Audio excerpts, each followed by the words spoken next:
ஃபுல்லா வந்து என்டர்டைன்மெண்ட் கொடுத்துருக்காங்க. அது லவ் சீன்ஸும் நல்லா இருக்கு.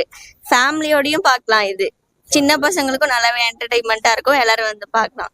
மாவட்டத்துல இருந்து ஒரு முருகதாஸுக்கு அப்புறம் ஒரு ஈகே முருகன் அவர்கள் பிரம்மாண்டமாக உருவாகி இருக்கிறாரு. இவர் இயக்கி இருக்கக்கூடிய இந்த பார்க் திரைப்படம் மாபெரும் வெற்றி பெறும் என்பது உறுதி. ஏன்னு கேட்டீங்கன்னா, ஃபர்ஸ்ட் ஹாப்ல அவரு ஆடியோ லான்ச்சை பார்த்தோம். ஃபர்ஸ்ட் ஹாப்ல சிரிச்சு சிரிச்சு வயிறு வலிக்கும், செகண்ட் ஹாப்ல பயந்து பயந்து நெஞ்சு வலிக்கும் அப்படின்னு சொன்னாரு. ஆனா இப்போ உள்ள இருந்து வர நெஞ்சு வலிச்சுட்டு தான் இருக்கு. அந்த அளவுக்கு மிகப்பெரிய இது ஃபர்ஸ்ட் படம்னே சொல்ல முடியாது அவருக்கு. இது வந்து 50 படம் எடுத்த அனுபவத்துல எடுத்த மாதிரி இருக்கு. மிகப்பெரிய வெற்றி இது. கண்டிப்பா தமிழ்நாடு இல்ல, இந்தியாவே திரும்பி பார்க்கக்கூடிய அளவுக்கு இந்த படம் வெற்றியை கொடுக்கும் அப்படின்னு நினைக்கிறேன். நல்லா இருக்கு. எல்லாரும் குடும்பத்தோட வந்து நல்லா என்டர்டைன்மெண்ட் பண்ணலாம். சூப்பரா இருக்கு படம். வாங்க. கதை அமைப்பு, அருமையான நடிப்பு, ரொம்ப பேய் படத்தும் அந்த த்ரில்லாவே கடைசி வரைக்கும் ஒரு பரபரப்பாகவே கொண்டு போகிறது டைரக்டருடைய திறமை. அந்த முருகன் சார், ஈகே முருகன் அவர்களுக்கு மனமார்ந்த நன்றிகள், வாழ்த்துக்கள். இந்த மாதிரி எல்லா விதத்துலையுமே வந்து இந்த படம் பொருத்தமாக இருக்குது. இந்த படத்தில் வந்துட்டு கதையாக இருக்கட்டும், திரைக்கதையாக இருக்கட்டும், வசனமாக இருக்கட்டும், ஒவ்வொரு காட்சிகளும் அருமையாக எடுத்திருக்காங்க. பேக்ரவுண்ட் ஸ்கோர் வந்து பின்னி எடுத்திருக்காரு கேமராமேன். மியூசிக்லாம் சொல்லவே வேணாம், அருமையாக இருக்குது. எல்லா பாட்டுமே பொருத்தமாக இருக்கட்டும், எல்லாமே நல்லா இருக்குது. இது ஐட்டம் சாங்னு கூட சொல்ல முடியாது, அந்த சுச்சுவேஷனுக்கு ஏற்ற மாதிரி தான் இருக்குது பாட்டு. ஃபேமிலியோட எந்த ஒரு கூச்சம் இல்லாமல் ஃபேமிலியோட உட்காந்து பார்க்கலாம். நல்லா இருக்கு. அடுத்து வந்து ஒரு தியேட்டர்ல போய் பார்க்கும்போது உங்களோட மனநிலை எப்படி இருந்துச்சு, அதை பத்தி எங்கள்கிட்ட பகிர்ந்துங்க. நான் இந்த தியாதுரத்தில் டீச்சரை வந்து ஓய்வு பெற்றிருக்கேன். சரி, நான் ஒரு 2-3 படத்தில் பாட்டு எழுதியிருக்கேன்.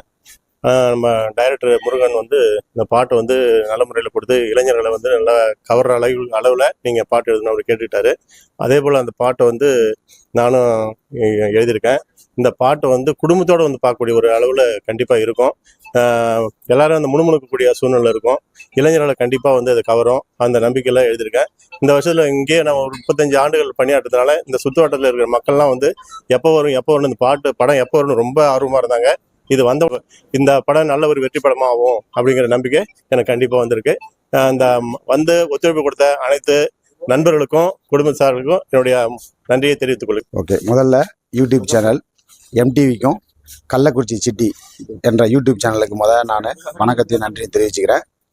இந்த படம் எல்லா படமும் போல இல்லாமல் எல்லாமே ஹாரர் பேய் படம்னா என்ன நினச்சிவாங்கன்னா, மூஞ்செல்லாம் பயங்கரமாக இருக்கும், பயங்கரமாக மேக்கப்லாம் போட்டிருப்பாங்க, அதுக்கப்புறம் சிஜி ஷாட்லாம் நிறையா இருக்கும், அப்படி தான் நினச்சிட்டு இருப்பீங்க. ஒரு கிராமத்தில் ஆக்சுவலாக பேய் பிடிச்சா எப்படி இருப்பாங்க, நம்ம கிராமத்தில் உள்ளவங்க தெரியும். நம்ம கள்ளக்குறிச்சி மாவட்டம் எல்லாமே நிறைய கிராமம் இருக்குது. இதில் எப்படி இருக்குன்னு பார்த்தீங்கன்னா, ஒரு பேய் பிடிச்சவங்களுக்கு முகமும் மாறாது, மற்றபடி வந்து ஆக்ரோஷமாக கத்துவாங்க. சாதாரணமாக ஒரு 10-20 கிலோ கல் தூக்குற ஒரு லேடி கூட ஆவி பிடிச்சின்னா 40 கிலோ கல்லை தூக்கிட்டு குடுகுடுன்னு ஓடுவாங்க. இதெல்லாம் நீங்கள் பார்த்துருப்பீங்க. அதனால ஒரு எளிமையாக கொடுப்போம். பேயினாலே பிரம்மாண்டம், முகம் அப்படிலாம் சிஜி, இதுக்கு ஒரு துஷ்காஷ்டமி, இதுக்கு ஒரு சித்ரா பௌர்ணமி, இப்படி தான் ஓட்டணும், பயங்கர சாமியாருடைய செட்டப்பு இப்படிலாம் இல்லாமல் எளிமையான கிராமத்தில் பேய் இப்படி தான் இருக்கும், இப்படி ஓட்டினா போயிடும் அப்படின்றத சொல்லியிருக்கோம். அதே மாதிரி ஒரு பெண்ணு தன்னை பாதிக்கப்பட்டா அவன் மறுபடியும் ஆவியாக வந்து மற்றபடியும் அவங்கள பழி வாங்குவாங்க அப்படின்ற அந்த பயத்தை இதில் நாங்கள் சொல்லியிருக்கோம். எத்தனை வருஷம் கனவு உங்களுக்கு இந்த இயக்குனர் ஆகணுன்ற கனவு? இத்தனை திரையரங்களை வந்து நீங்க வந்து இந்த படத்தை வந்து ரிலீஸ் பண்ணியிருக்கீங்க. இத்தனை வருஷமா வந்து ஒரு டைரக்டராகவே ஒர்க் பண்ணியிருக்கீங்க. இப்போ வந்து இயக்குனர் ஆகணும்னா இந்த திரையரங்களை வந்து இந்த படத்தை பார்த்த பிறகு இப்போ வெளில வந்திருக்கீங்க. உங்களுடைய ஃபீலிங் எப்படி இருக்கு? எதை வந்து அச்சீவ் பண்ண மாதிரி இருக்கு அப்படின்றது கொஞ்சம் சொல்லுங்க. எனக்கு என்னன்னா, இன்னைக்கு ஃபர்ஸ்ட் ஷோ, அதுவும் தியாகதுருகம் பிஎஸ்கேவில் நம்ம ஏரியாவில் நல்ல மேலத்தளத்தோட இத்தனை ரசிகர்களும் என்னுடைய நண்பர்களும் வந்து இந்த அளவுக்கு எனக்கு ஒத்துழைப்பு கொடுத்து பெரிய திருவிழா கூட்டம் மாதிரி இன்னைக்கு இந்த தேட்டர் ஆக்கியிருக்காங்க. அதுக்கு நான் ஃப்ரெண்ட்ஸுக்கும் ஊருக்காரங்க எல்லாருக்கும், இந்த மாவட்டத்தை கள்ளக்குறிச்சி மாவட்டத்தில் அத்தனை பேருக்கும் நான் நன்றி தெரிவிச்சுக்கிறேன். ரொம்ப சந்தோஷமா இருக்கு. இந்த படம் அதிகமா திருவண்ணாமலையை வச்சு எடுக்கப்பட்ட நோக்கம். புடிசர் திருவண்ணாமலைன்றதால லொக்கேஷன்லாம் கொஞ்சம் ஈஸியாக கிடைச்சிடும். அதனால அவர் அங்கத்தில் கொஞ்சம் பெரிய ஆள், முக்கியஸ்தர், விஐபி. அதனால அவர் எங்கே சொன்னாலும் அந்த லொக்கேஷன் ஃப்ரீயாக கொடுத்துட்றாங்க.